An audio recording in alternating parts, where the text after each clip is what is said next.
Mesdames, Mesdemoiselles, Messieurs, bonsoir et je souhaite que vous passiez avec nous un très agréable moment. Alors allons-y. Let's do it. I have good news for you. C'est de la Formule Express. J'adore ça. Ah bon? On fait pas chier. On essaye? Allez.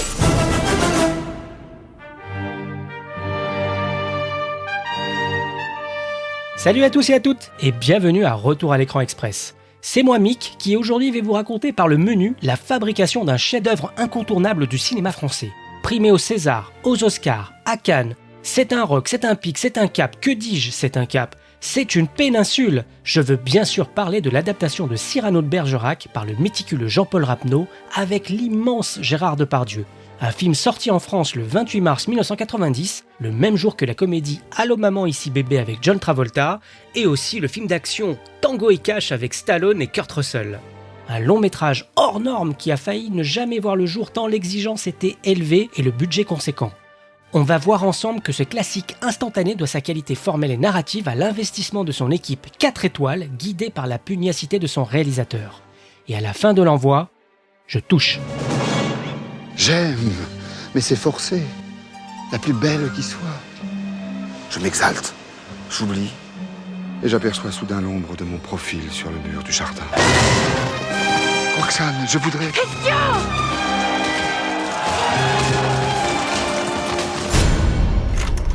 Cyrano est un brillant poète qui est amoureux de sa cousine Roxane.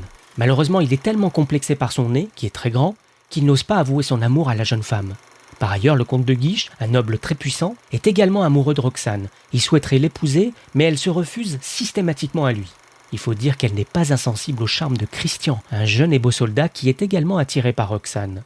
Cyrano décide alors d'aider Christian en lui écrivant des lettres d'amour pour lui permettre de conquérir le cœur de Roxane. La jeune femme, croyant que les messages sont écrits par Christian, tombe amoureuse de lui. Cyrano se dévoue alors corps et âme pour aider Christian à conquérir Roxane, même si cela signifie qu'il devra souffrir en silence. Et les événements prennent une tournure dramatique lorsque Christian est envoyé au front et que Cyrano se bat à ses côtés pour protéger Roxane. Évidemment, on connaît tous Cyrano de Bergerac qu'Edmond Rostand a écrit à l'âge de 29 ans à la fin du 19e siècle. C'est une pièce en 5 actes, en vers, qui détonne à une période où le romantisme tend à disparaître au profit des vaudevilles, du théâtre de boulevard et surtout du drame réaliste. Rostand s'inspire à la fois de l'œuvre et de la vie très brève de l'écrivain libertin Savinien de Cyrano de Bergerac qui a vécu au XVIIe siècle. Le personnage de Rostand prouve avec panache qu'il est possible de garder la tête haute, un sens de l'honneur exceptionnel et une grande noblesse d'esprit même face à l'adversité. Dès sa première représentation le 28 décembre 1897 au théâtre de la Porte Saint-Martin dans le 10e arrondissement parisien, c'est un triomphe.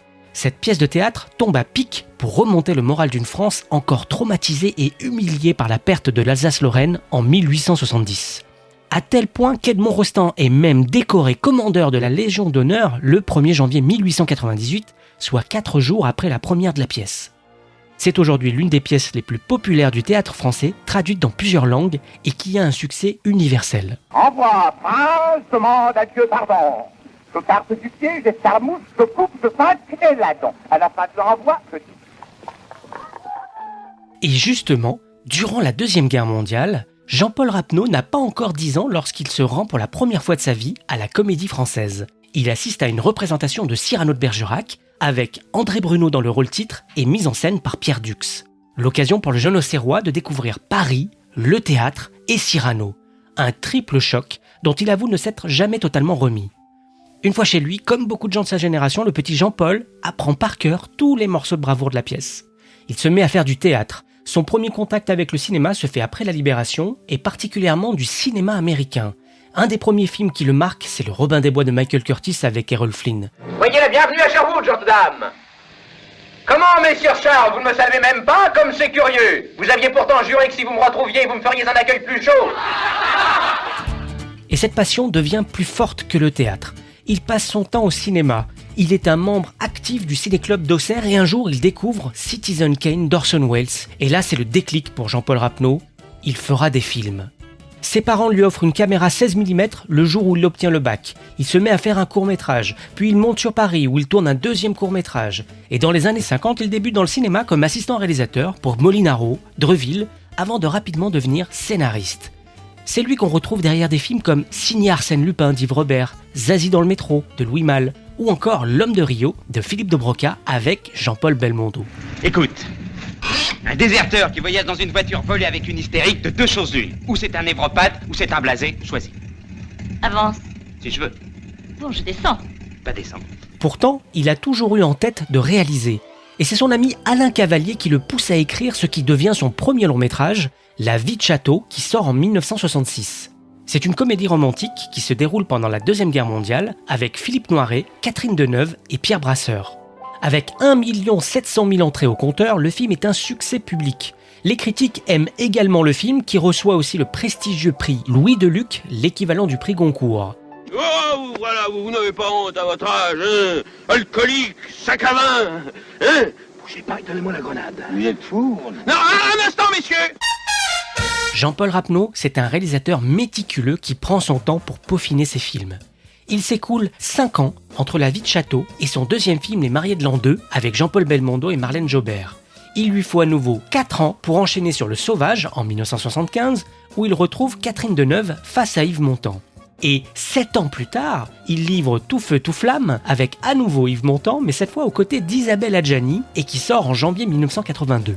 Des comédies toujours ambitieuses, mouvementées et donc coûteuses, mais qui sont plébiscitées autant par la presse que par le public. Les mariés de l'an 2, Le Sauvage et Tout feu, tout flamme dépassent tous les 2 millions d'entrées. Début 1984, 2 ans après la sortie de Tout feu, tout flamme, Jean-Paul Rapneau planche depuis plusieurs mois sur un nouveau film qui se déroule dans le milieu de la mode. Chic, c'est son titre, réunirait les 2 comédiennes stars, Catherine Deneuve et Isabelle Adjani. Catherine Deneuve serait une rédactrice de mode gênée par l'arrivée d'une jeune femme envahissante. En parallèle, au début des années 80, Fernand Lombroso, le directeur artistique du théâtre Mogador, se rend compte que la pièce de Rostand vient de tomber dans le domaine public, ce qui signifie qu'il n'y a plus besoin de payer des droits d'auteur aux ayants droit. Lombroso propose alors à l'incontournable metteur en scène Jérôme Savary de monter la pièce avec Jacques Weber dans le rôle titre. Et dès le 1er octobre 1983, c'est un franc succès. En 2 ans, Weber donne plus de 500 représentations. Et ce succès considérable et l'accès gratuit au texte donnent des idées à la Gaumont. Elle en parle alors à l'agent artistique Jean-Louis Lévy qui représente Jean-Paul Rapneau. Et un matin du printemps 1984, Jean-Louis Lévy appelle le réalisateur en urgence. La Gaumont pense naturellement à Jean-Paul Rapneau puisqu'elle a produit Les mariés de l'an 2, un film en costume avec des duels et avec aussi Jean-Paul Belmondo. Et Jean-Paul Rapneau a 1 heure pour répondre si le projet l'intéresse. Et après avoir raccroché, Rapneau réfléchit. Le personnage de Cyrano porte en lui une contradiction. Il fanfaronne, mais il craint les femmes. Et il devient même timide par moments. Il s'exprime abondamment sur son nez, cette péninsule dont il exagère volontairement l'importance, ce qui cache évidemment autre chose. C'est donc un homme qui ne s'aime pas et qui porte une blessure. Et sous cette difformité se cache un beau prince. Alors c'est vrai, Belmondo pourrait effectivement être intéressant. Mais Jean-Paul Rapneau pense rapidement à un autre comédien dont il voue une admiration grandissante, Gérard Depardieu. Un acteur à l'aise dans tous les registres, comme il l'a démontré dans Les Valseuses ou encore Le Retour de Martin Guerre. Et Rapneau est séduit en particulier par son travail dans les 2 films de François Truffaut, Le Dernier Métro et La Femme d'à côté. Il perçoit chez Depardieu toutes les qualités requises pour interpréter Cyrano. Le physique monumental et la force, mais aussi une souffrance cachée dans une voix fragile et vulnérable. Rapneau répond donc à Jean-Louis Lévy et à la Gaumont qu'il est intéressé, mais seulement avec Gérard Depardieu dans le rôle titre, et surtout après s'être replongé dans la pièce pour étudier les possibilités de retranscription au cinéma. La Gaumont accepte. Rapneau en parle rapidement à son ami, le prestigieux écrivain et scénariste Jean-Claude Carrière, qu'on retrouve derrière La Piscine, Borsalino ou encore Danton, avec Depardieu justement, sorti 1 an plus tôt en 1983. Les 2 hommes se connaissent bien. Sans être nécessairement crédité, Jean-Claude Carrière a plusieurs fois posé son regard sur les scénarios des films de Rapneau, sur l'intrigue, les dialogues. Mais le scénariste n'est pas un inconditionnel de la pièce de Rostand. Il n'aime ni l'autosatisfaction du personnage, ni le caractère ostentatoire des vers. Mais Carrière est un homme érudit et féru d'histoire, et il est justement intéressé par l'époque tumultueuse où se situe l'action de Cyrano, celle de la guerre de 30 ans et de la Fronde. Il accepte donc, et un soir, il accompagne même Rapneau au théâtre Mogador pour voir la pièce Cyrano jouée par Jacques Weber. Moi, monsieur, si j'avais un tel nez, il faudrait sur le champ que je me l'amputasse. Et pendant la représentation, Jean-Paul Rapneau est partagé. D'un côté, il trouve que la pièce de Rostand contient des redites, des tunnels, des fioritures, et en plus elle a un aspect fin de siècle très daté pour lui. Et pourtant, il finit en larmes. Si les années ont passé depuis sa découverte 40 ans plus tôt, l'émotion, elle, est restée intacte. En sortant du théâtre, Rapneau essuie ses larmes et dit à Jean-Claude Carrière « Il y a du boulot ». Et c'est vrai qu'il y avait du boulot, la pièce dure 3h30, et il y a beaucoup de situations totalement inexplicables. L'armée française est entièrement encerclée par l'armée espagnole à Arras, ils crèvent de faim, et cependant tous les matins, Cyrano va poster une lettre à Roxane comme si elle venait de la part de Christian. Donc comment faire ça, au théâtre, ça se passe en coulisses. Au cinéma, c'est impossible. Les deux hommes se mettent rapidement au travail. Rapneau visionne toutes les adaptations filmées de Cyrano. 2 films muets italiens, le film de 1946 de Fernand Rivers avec Claude Dauphin, le film américain de Michael Gordon avec José Ferrer, et même le téléfilm de Daniel Storaro que la France entière a vu le soir de Noël 1960. Mais aucun de ces films ne lui plaît. Ils sont trop fidèles, trop respectueux du texte, et surtout terriblement immobiles. Alors que pour Jean-Paul Rapneau, Cyrano évoque l'action, le rythme, le dynamisme. Pour lui, il ne s'agit pas de faire une simple mise en image de la pièce, mais de réaliser un film réaliste, dynamique et tendu. Il y a un tel mouvement suggéré dans la pièce, mais hélas pas montré parce que c'est la scène, on ne peut pas courir partout dans le théâtre. Alors que dans le film, nous avons voulu mettre le mouvement partout. Le mouvement des vers, des alexandrins, est accompagné par le mouvement des acteurs, tout le temps. C'est comme un ruban qui se déroule. Rapneau et Carrière analysent et mettent à plat les 5 actes de Rostand, puis les adaptent pour l'écran. Ils s'efforcent de diversifier les lieux de l'action et retravaillent le texte. Mais ils ne doivent jamais en modifier le sens. Et pas question non plus de transposer l'action de nos jours. Ils évacuent du texte pas mal de redites, d'allusions mythologiques ou précieuses, strictement incompréhensibles aujourd'hui. Ils raccourcissent souvent, mais ajoutent également quelques séquences de leur cru, souvent muettes.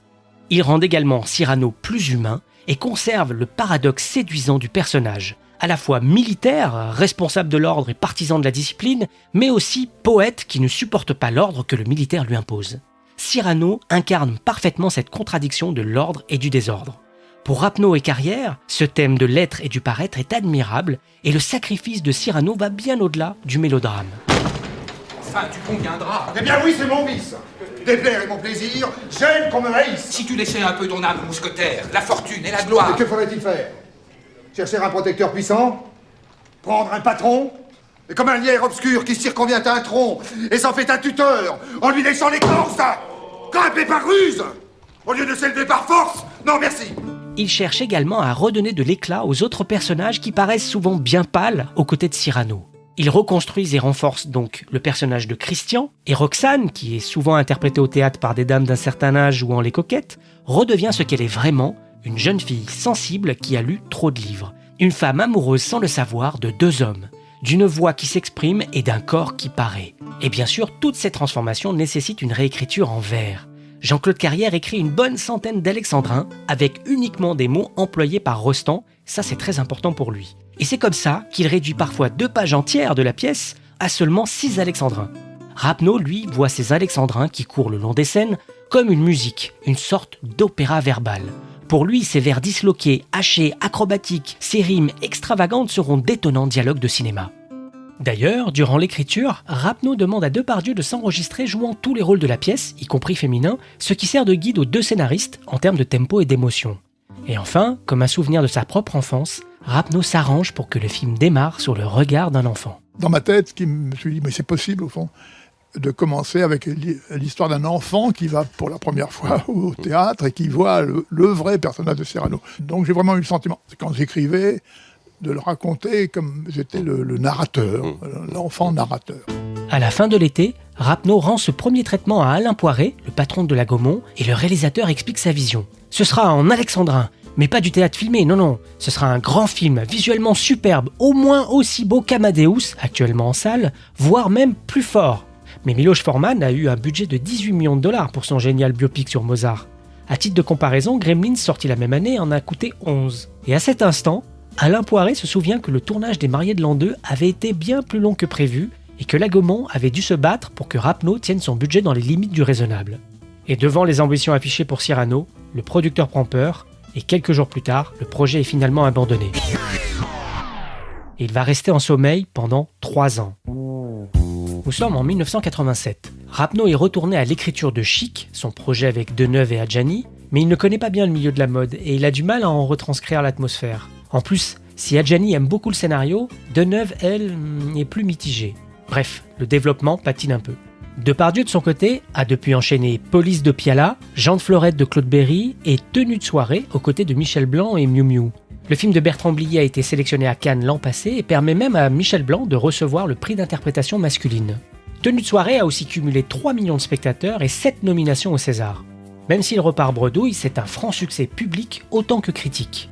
Le film est coproduit par Gérard Depardieu lui-même, en compagnie de Philippe Dussart, le producteur de Tout Feu Tout Flamme, mais aussi par René Klettmann, un ancien directeur des programmes d'Europe 1 qui s'est reconverti dans la production.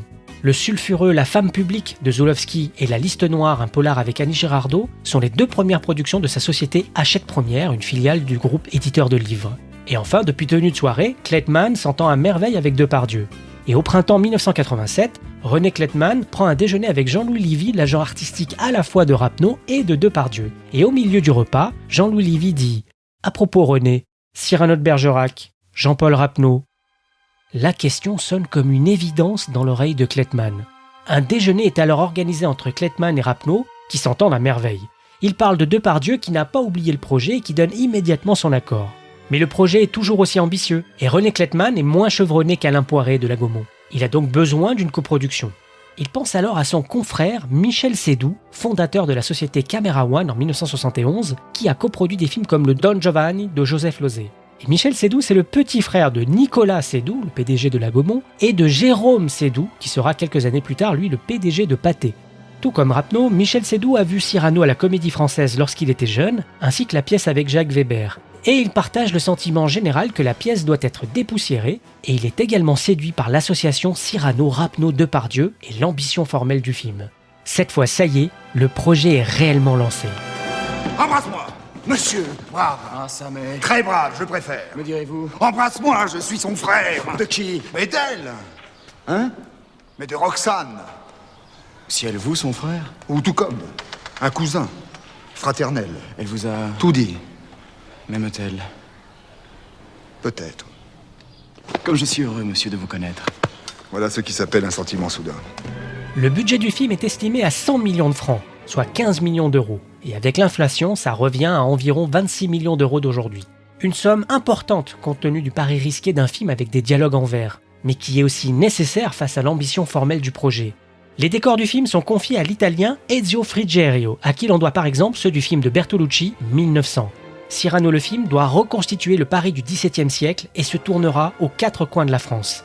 En Bourgogne-Franche-Comté, à l'abbaye de Fontenay et à Dijon, puis au Mans, à la cathédrale de Saint-Julien, en Seine-et-Marne notamment à Fontainebleau dans la cour ovale du château, et aussi sur les berges du Loing, à Moret-sur-Loing. En Vendée, à Fontenay-le-Comte, et enfin dans le Gard à Uzès. Mais pour reconstruire l'hôtel de Bourgogne, le théâtre et surtout le siège d'Arras, la production opte pour une délocalisation en Hongrie. Précisément à Budapest et ses environs, ainsi qu'à Eger à 140 km plus à l'est. Plusieurs raisons à cela. La main-d'œuvre y est moins chère qu'en France, on y trouve une architecture encore dans son jus, et Rapneau y a déjà tourné plusieurs spots publicitaires. En tout, ce seront 40 décors différents répartis entre la Hongrie et la France, construits en studio ou en aménagement extérieur. C'est aussi plusieurs hectares ensemencés pour recréer la végétation du siège d'Arras, mais aussi l'élargissement d'une rivière et le réaménagement d'une forêt entière. Il est blessé! Obtenu! Mais non, juste un peu écorché! Ah, c'est moi, mordu! Tu vas nous raconter le récit du combat! Oui, le récit! Assez!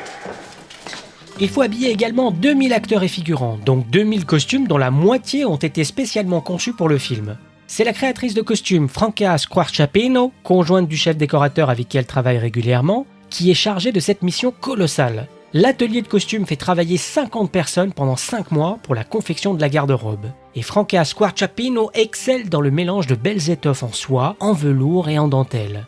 En tout, 10 000 mètres de tissu, 6 000 boutons, 6 000 aiguillettes seront nécessaires ainsi que 500 paires de bottes spécialement créées pour chausser les cadets, les mousquetaires, les cavaliers et les soldats espagnols.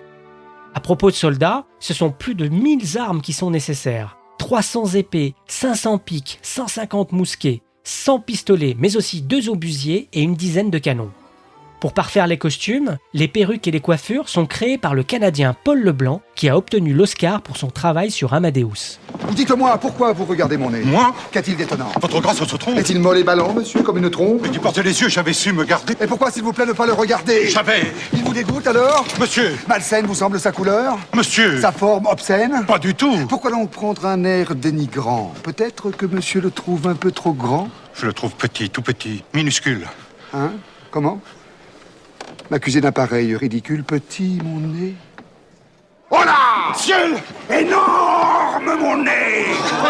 Évidemment, lorsqu'on parle de Cyrano, on doit parler de son nez. Et c'est la maquilleuse Michelle Burke, qui a travaillé sur La Guerre du Feu de Jean-Jacques Hano, qui est chargée de créer le nez de Cyrano.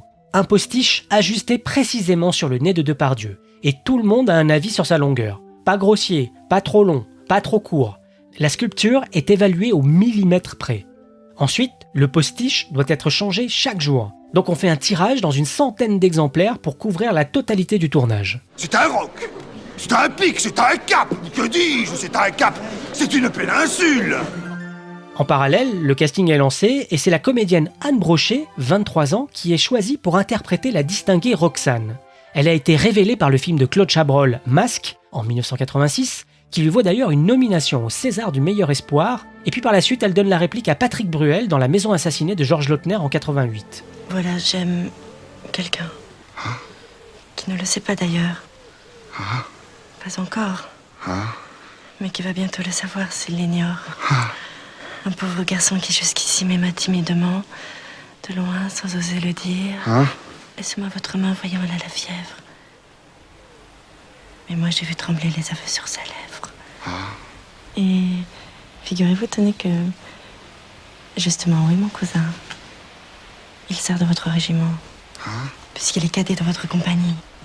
Il a sur son front de l'esprit, du génie. Il est fier, noble, jeune, intrépide, beau.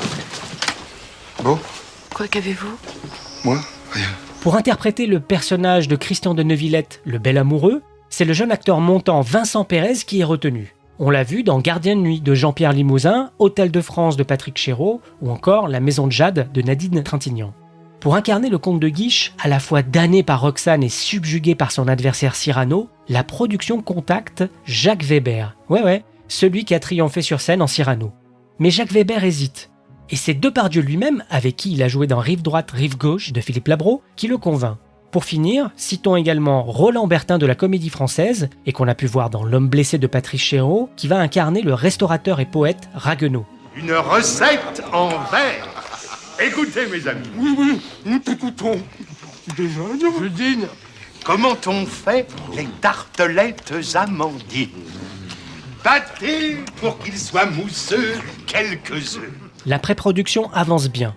Comme à son habitude, Rapneau est très préparé. C'est avec sa sœur qu'il écrit son découpage technique, c'est-à-dire sa liste de plans avec un pré-montage en tête. Le scénario, lui, n'a pas arrêté d'être peaufiné durant toute la préparation et il aura nécessité 5 versions avant d'être jugé définitif. Et c'est à ce moment-là que le casting est alors convié à l'Opéra Comique, à Paris, pour des répétitions organisées par Rapneau. Pendant 1 mois, la totalité des comédiens répètent le texte, tous assis autour d'une longue table. Pour l'occasion, le réalisateur a écrit une lettre comme une sorte de note d'intention à tous les comédiens qu'il lit à voix haute le premier jour. Et cette lettre fournit une idée assez précise de ce qu'il cherche. Il ne veut absolument pas qu'on déclame les vers comme de la prose. Au contraire, il faut respecter les fameux 12 pieds des Alexandrins, il ne faut pas rater une seule syllabe, il faut prononcer les E muets et il faut donner la rythmique, mais sans trop en faire non plus. Il y a donc un équilibre à trouver. C'est justement pour cela que la majorité des comédiens retenus sont des gens rompus au théâtre et à cette technicité. Après avoir lu la lettre, je dis bon, écoutez, voilà, chers amis, on était peut-être 40 autour de la table.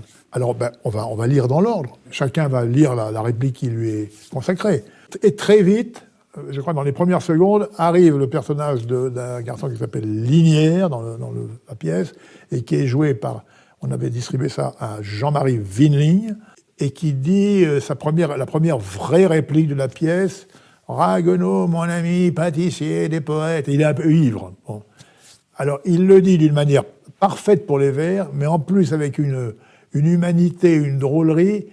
Et là, moi, je m'étais juré de ne pas interrompre les acteurs, de ne rien dire tant qu'ils n'ont pas tout joué.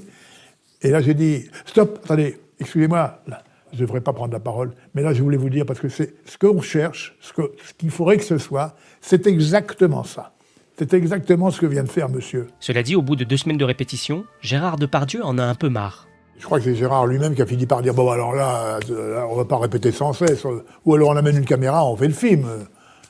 C'est pas la peine. » Donc on a interrompu. On dit « Bon, rendez-vous à Budapest. » Le tournage démarre le 8 mai 1989 en Hongrie avec une équipe technique de plus de 200 personnes. C'est le chef opérateur Pierre Lhomme qui en signe l'image. Il a travaillé avec les plus grands, Melville, Bresson, Miller, Berry, Arcadi, Chéreau, et il vient tout juste d'être récompensé par le César de la meilleure photographie pour Camille Claudel de Bruno Nuiten. C'est le plus fidèle collaborateur de Rapneau sur tous ses films depuis le début. Mais dès le démarrage des prises de vue, dans le théâtre où s'ouvre le film, cela ne fonctionne pas. Le mouvement et l'action très physique désirés par Rapneau entrent en conflit avec le texte. Les comédiens, même les plus rompus à la discipline du théâtre comme Jacques Weber et Roland Bertin, ont du mal à garder le rythme et la musicalité qu'ils ont mis au point pendant les répétitions à Paris, assis sur leur chaise. Ils ne contrôlent plus les répliques. Comment courir vite tout en parlant lentement ? Rapneau a un petit coup de panique, mais petit à petit, tout le monde trouve ses marques et le nouveau tempo. Quand Rapneau est en tournage, il ne tient pas en place. Il faut dire que même s'il est très préparé et qu'il est pointilleux, il est entièrement dévoué à son film et donc très anxieux. J'ai eu peur tout au long. Et je pense que cette peur m'a amené presque à me dépasser pour prouver que j'avais quand même raison. Pour me prouver que oui, c'est ça. Ils verront que j'ai eu raison. Même s'il fait de son mieux pour que ça ne pèse pas sur les autres, Rapneau attend de son équipe un investissement total comparable au sien pour le film. L'équipe tourne 1 semaine et Depardieu arrive la 2e semaine. Et là, surprise. Je travaillais en dessous de ce qui allait se passer quand j'arrivais en Hongrie. C'est-à-dire que tout ce que je faisais à Paris, c'était des petites esquisses de ce qu'on pouvait faire. Et Jean-Paul a été très surpris, y compris tout le monde d'ailleurs, que j'ai attaqué très très fort. J'ai attaqué très violent, un théâtre d'Aimné. J'ai attaqué tellement fort, alors il me dit « Mais t'es sûr que c'est pas trop fort ?» Je dis « Comment c'est pas trop fort ?» Je dis « Je sais pas, moi je pense que c'est au moins ça, parce que si on veut sortir le théâtre dans la rue, il faut être aussi violent au moins. » C'est pas violent panache, avec panache, véritablement violent. C'est quelqu'un qui souffre de cet homme, de ce Silène qui est en scène et qui le dit. Donc ça, il y a de la violence, c'est rentré, mais il faut quand même que les 400 ou 500 personnes dans le théâtre l'entendent. Donc il faut une énergie terrible. Coquin! N'était-ce pas interdit pour un mois? Quoi? Qui est-ce? C'est lui, j'ai gagné. Roi des pitres! Hors de scène à l'instant! Monsieur! Tu récalcitres? Chut, assez! Mon Fleury, jouez! Ne craignez rien! Qui loin des coups, dans un lieu seul! Eh bien! Faudra-t-il que je fasse, ô monarque des drôles, une plantation de bois sur vos épaules? Le réalisateur reconnaît que Depardieu a raison. Et pendant quelques jours, Depardieu et lui s'apprivoisent un peu. Et à la fin d'un déjeuner, en sortant de table, il demande à Depardieu de faire attention à ce qu'il mange et de ne pas grossir durant le tournage. Des mots qui vexent le comédien. C'est vrai que comme j'avais prononcé les mots qu'il n'aimait pas, ben on se donnait du mal, donc on avait faim. Et je lui ai dit, mais alors attention, tu vas redevenir, parce qu'il était très mince, comme on le voit dans le film, tu vas redevenir gros, alors donc j'étais fâché. C'est-à-dire qu'il est venu un jour taper à ma porte au soir, et en disant, je ne veux plus que tu dises ce mot. Alors le mec, il comprend le mot, qu'est-ce qu'il y a? Alors, ben, le mot gros, ah ben oui, ben écoute, ça m'a échappé. Et du coup, il a tout cassé. Mais bizarrement, c'est ce soir-là que quelque chose s'est soudé. On a fini il s'était pourtant blessé en cassant une vitre. Enfin bon. Mais on a fini par rigoler comme deux étudiants en goguette. Depardieu est un homme très occupé. Il doit parfois même s'absenter du tournage, partir, prendre l'avion, revenir. Et donc Jean-Paul Rapneau est très inquiet. Mais après ce soir de discussion, ils s'entendent bien, il y a même une admiration commune. Oui, c'est une vraie révélation. Son quotidien d'angoisse me convient, tout à fait. J'aime bien que les metteurs en scène, c'est là où ils deviennent des auteurs, quoi. Avec lui, on a répété, avec lui, on a tourné, et avec lui, on a toujours été en balance entre l'angoisse et ce qu'on avait envie de faire, quoi. Contrairement à nombre des films dans lesquels il joue, Depardieu connaît ici son texte par cœur. De toute façon, il n'a pas le choix. Et en s'inspirant partiellement des comédiens qui l'entourent, il a trouvé le ton juste pour rendre vivants ces alexandrins. Il me manque une rime en neutre. On paye plus blanc qu'un bidon, c'est pour me fournir le mot bleutre. Tac, je pars la pointe, donc vous espériez me faire don. J'ouvre la ligne, je la bouche. Tiens bien ta broche, Laridon, à la fin de l'envoi, je touche. Cyrano, c'est aussi de l'action. Et c'est l'un des meilleurs maîtres d'armes du métier, l'anglais William Hobbs, qui dirige les combats et règle les duels. On le retrouve derrière Les Duellistes de Ridley Scott, dont Thibaut a fait un épisode express, et son travail sur Excalibur de John Boorman, Pirate de Roman Polanski ou encore Willow de Ron Howard parle pour lui. L'idée générale, c'est de manier les épées comme à l'époque où se situe le film. Il est secondé par le cascadeur français Michel Carliez, qui prépare les séquences d'action et de combat et qui double également Depardieu. Aucune blessure grave n'est à déplorer durant les cascades. En revanche, derrière la caméra, le chef opérateur Pierre Lhomme, lui, se casse la cheville. On fait venir un de ses confrères de France pour l'épauler, mais Pierre Lhomme continue le tournage tant bien que mal et fidèle au poste. Il y a un autre accident sur le tournage. La chambre de Roxane est reconstituée en studio. Elle y lit les lettres de Cyrano à côté d'un feu de cheminée et une fois la journée terminée, tout le monde rentre. Mais la cheminée a dû être mal éteinte car le lendemain, en allant sur le plateau, l'équipe découvre une fumée noire au loin et constate avec horreur que les studios ont brûlé dans la nuit. Aucun blessé, mais beaucoup de casse. Branle-bas de combat, il faut laisser de côté les autres séquences dans la chambre et se rabattre sur d'autres scènes. L'équipe décoration va devoir reconstruire à nouveau la chambre de Roxane, et cette fois, ces séquences seront tournées en France à la fin du tournage, dont le clap de fin est donné durant le mois de novembre 1989, après 6 mois de travail. Je t'aime. Et suis tienne et tu m'as enivré. Alors que la mort vienne, cette ivresse, c'est moi. Moi qui l'ai su causer. Je ne demande plus qu'une chose. Un baiser. Hein? Quoi? Vous demandez? Oui, Tu vas trop vite. Puisqu'elle est si troublée, il faut que j'en profite. Oui, j'ai demandé, c'est vrai. Mais juste cieux. Je comprends que je fus bien trop audacieux. Alors, non. Ce baiser, ne me l'accordez pas. Pourquoi? Tais-toi, Christian. Que dites-vous tout bas? Mais d'être allé trop loin. Moi-même, je me gronde. Je me disais... Tais-toi, Christian. À Paris, le montage est assuré par Noël Boisson. Elle est déjà couronnée par 2 Césars du meilleur montage pour Qu'est-ce qui fait courir David d'Elie Chouraki et L'Ours de Jean-Jacques Hano, un montage qui aura duré 1 an et demi. C'est la première fois qu'elle travaille avec Jean-Paul Rapneau. Elle découvre un réalisateur qui a besoin de monter selon une organisation méticuleuse. La rythmique est très importante à ses yeux, il faut chercher le bon rythme et bien sûr se caler sur le tempo des alexandrins. Et cela prend du temps. Au début, Noël Boisson prend peur que le montage ne prenne un retard considérable, mais une fois que la monteuse et le réalisateur commencent à s'accorder, les choses se déroulent sans encombre. En général, Jean-Paul, au départ, c'est toujours la dernière prise. Parce qu'au cours de sa manière de tourner, chaque prise a quelques secondes de moins. C'est-à-dire qu'on sent bien que le rythme que Jean-Paul donne, c'est pas après au montage, c'est dans ses plans. Et ça, c'est un des rares metteurs en scène avec qui j'ai travaillé, qui travaille le rythme à l'intérieur de sa prise. Et là, si une première prise fait 1 minute 10, la seconde prise, elle va faire 1 minute 5, puis la troisième prise, et puis au fur et à mesure, la dernière prise, ça y est, ça galope, ça avance, c'est là le rythme intérieur. Et ça, donc en général, Jean-Paul, il préférait quand ça allait et que c'était bien dynamique. Et donc, c'était souvent les dernières prises qui l'entouraient, enfin, qui disaient la mieux, évidemment, puis c'est celle-là qui lui allait bien. Donc, il s'arrêtait à ce moment-là. Rapneau aimerait que la musique du film sonne comme un opéra, et il choisit de travailler avec Jean-Claude Petit, le compositeur de Jean de Florette et Manon des Sources. En découvrant le premier montage, Jean-Claude Petit se rend compte de la grande qualité du film. Il est très motivé et livre une composition remarquable.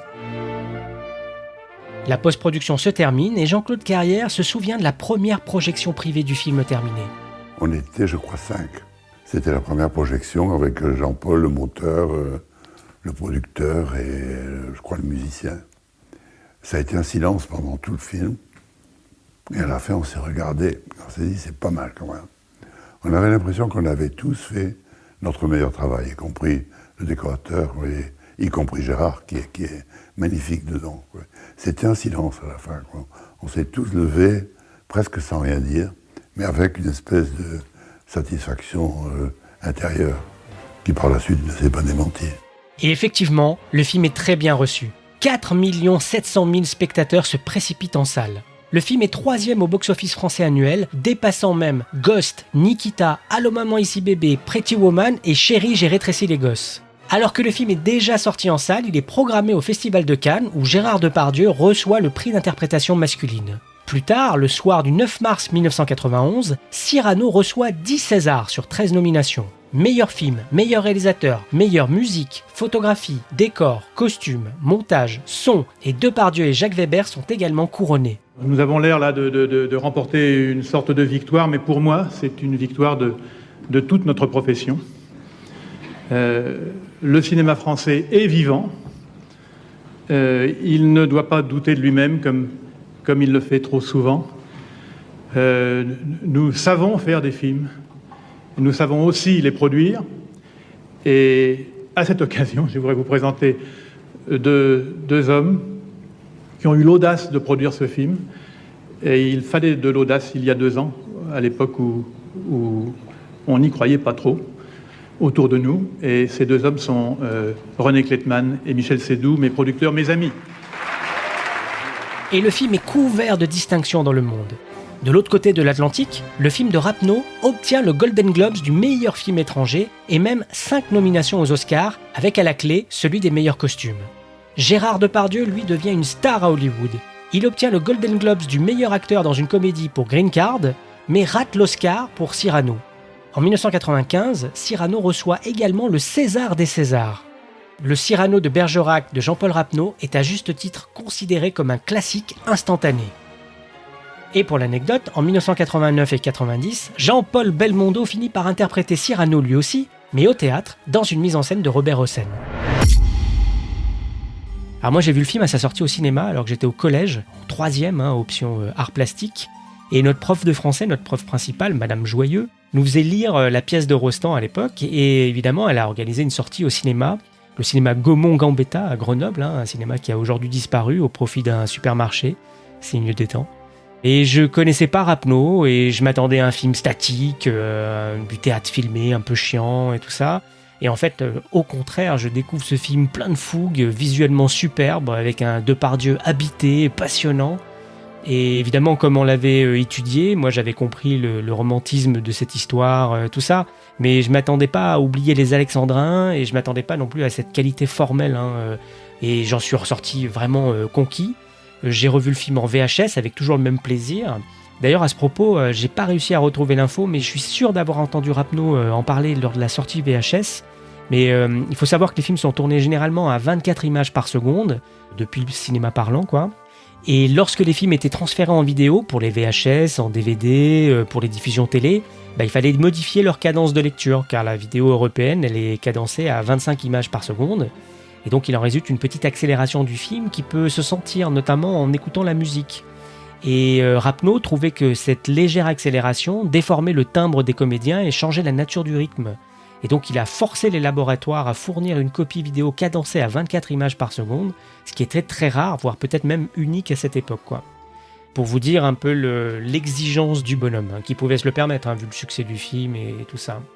Et là, j'ai revu le film dans un Blu-ray sorti chez Pathé avec une très belle copie restaurée en 4K, supervisée en 2018 par le chef opérateur. Et d'ailleurs aussi avec un très bon supplément rétrospectif sur le film réalisé par l'incontournable Jérôme Ouibon. Eh bien, je n'ai pas changé d'avis. Je trouve toujours que Cyrano est génial, sans temps mort, vivant, impressionnant. La beauté, la force du sujet, la qualité du texte, les costumes, les décors, les comédiens évidemment. J'ai remarqué plein de subtilités dans le jeu de Depardieu et j'ai aussi redécouvert la qualité du jeu de Jacques Weber en Comte de Guiche. Je perçois mieux toute l'ironie, la précision du comédien, c'est vraiment du bonheur, quoi. Je viens prendre congé. Vous partez? Pour la guerre. Ah. Ce soir même. Ah. J'ai des ordres, on assiège Arras. Ah, on assiège? Oui. Mon départ a l'air de vous laisser de neige. Mais non. Mais si, hélas. Vous reverrai-je? Quand? Vous savez que je suis nommé maître de camp? Bravo. Du régiment des gardes. À des gardes. Vous sert votre cousin, l'homme aux phrases vantardes. Je saurais me venger de lui là-bas. Comment les gardes vont là-bas? Tiens, c'est mon régiment. Christian. Qu'avez-vous? Ce départ me désespère. Quand on tient à quelqu'un le savoir à la guerre. pour la première fois me dire un mot si doux, le jour de mon départ. Et mon seul bémol, j'ai toujours eu ce bémol-là, c'est que j'ai toujours trouvé que la fin, l'agonie de Cyrano, là, est un peu trop longue. Et pourtant, c'est un vrai tour de force technique, cette séquence. Parce qu'elle a été tournée sur une semaine. Alors bonjour le casse-tête pour les raccords avec les nuages, pas les nuages, soleil, pas soleil, tout ça. Et on voit progressivement le jour tomber. C'est-à-dire que dans la séquence, on démarre à la fin de la journée, le soir est bien entamé et on termine avec l'éclairage à la pleine lune, quoi. Donc c'est un vrai tour de force technique, mais malgré tout, je trouve que c'est un tout petit peu long, quoi. Mais honnêtement, c'est un point de détail, parce que le reste, c'est d'un très très haut niveau. Et bizarrement, même s'il est présent sur pas mal de plateformes SVOD, on trouve à retour à l'écran que le film tombe un peu dans l'oubli. On n'en parle plus vraiment, on n'a pas l'impression qu'il passe souvent à la télé non plus, et donc ça nous paraissait intéressant de le remettre en lumière à notre modeste niveau. Et donc n'hésitez pas à le voir ou le revoir, vous ne le regretterez pas. D'ailleurs ça vaut pour l'ensemble de la carrière de Rapneau. Et tout à coup me trouve Nez à nez. Face à face. Oui, avec son braillard enragé qui puait. À plein nez. L'oignon et la vinasse. Je bondis, front baissé. Nez au vent. Et je passe. J'en estomac 2. J'en empale un tout vif. Quelqu'un m'ajuste, paf, et je riposte. Pif. Tonnerre! Sortez tous! Voilà, c'est la fin de ce retour à l'écran express. Vous pouvez retrouver nos anciens épisodes sur toutes les plateformes de podcast, ainsi que sur YouTube. N'hésitez pas à mettre des pouces, des likes, des étoiles pour nous aider dans les référencements. À très vite, à ciao, bonsoir. Si je devais résumer ma vie aujourd'hui avec vous, je dirais que c'est d'abord des rencontres. C'est vrai que je ne vis que pour le cinéma. Pour être aimé, il faut être aimable. Vous voulez un chocolat? C'était pas ma guerre. Back and full force. Quelle est votre devise? Je m'appelle Bond. James Bond. Vous délirez totalement là. C'est ça qui permet de voyager à travers le temps. La vie a plus d'imagination que nous. J'espère que je ne vous apprends rien. Vous êtes un mélancolique. Mélancolique, mon cul.